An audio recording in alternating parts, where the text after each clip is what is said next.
welcome back to Inside. As promised, we're with Aging and In-Home Services of Northeast Indiana. For the next half hour, we're going to talk about nutrition and malnutrition and all things involved with that. So Megan and Beth have joined me because, well, I don't know all the things. So tell us exactly what we're talking about today. So we are talking about malnutrition and especially nutrition in older adults.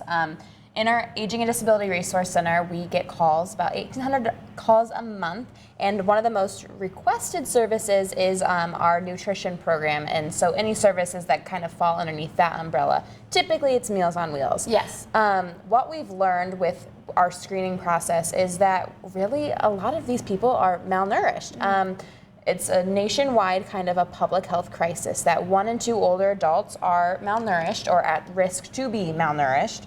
And why it's such an issue with us especially is because that's our goal. We want you to stay happy, right, but we want you to stay healthy at home. And in your home, yes, yes. So in order to make that happen, we really need to kind of start with the first and the foremost, the problem of the cause, which is nourishment.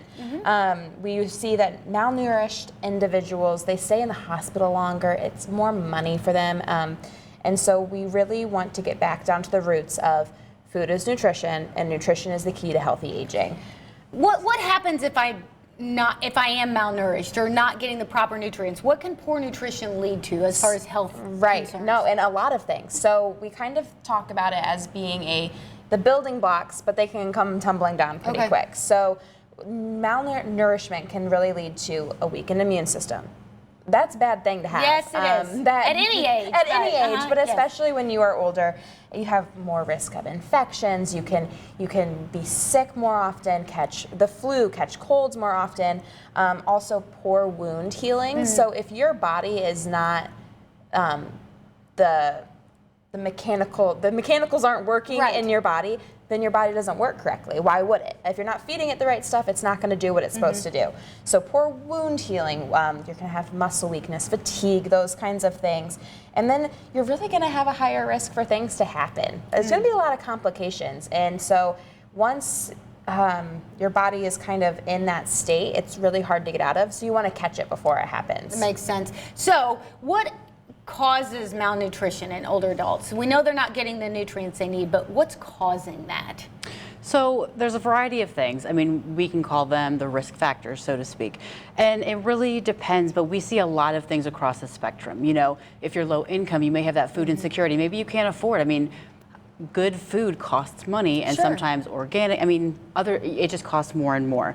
Sometimes people can't drive. You know, inability to leave the home to get to the grocery store to get what they need in the home. The weakness that can lead to, I can't open the jars, I can't reach things properly to get them out of the cabinet, etc. People might have difficulty chewing and swallowing. Maybe they have a bad appetite. Sometimes, when people are on so many different medications, sometimes they just don't feel like eating, or maybe they're nauseous. In addition, if you have dementia, sometimes people forget to eat. Yeah.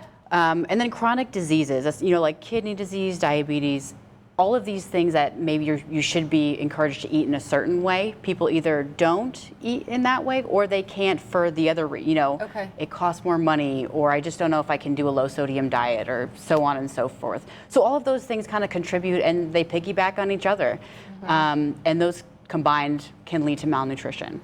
And then it leads to poor health. It's a nasty cycle. So you mentioned that it is a public health crisis. Yes. It's an epidemic. So we're going to talk next about what they're doing at Aging and In-Home Services of Northeast Indiana to fight that public health crisis.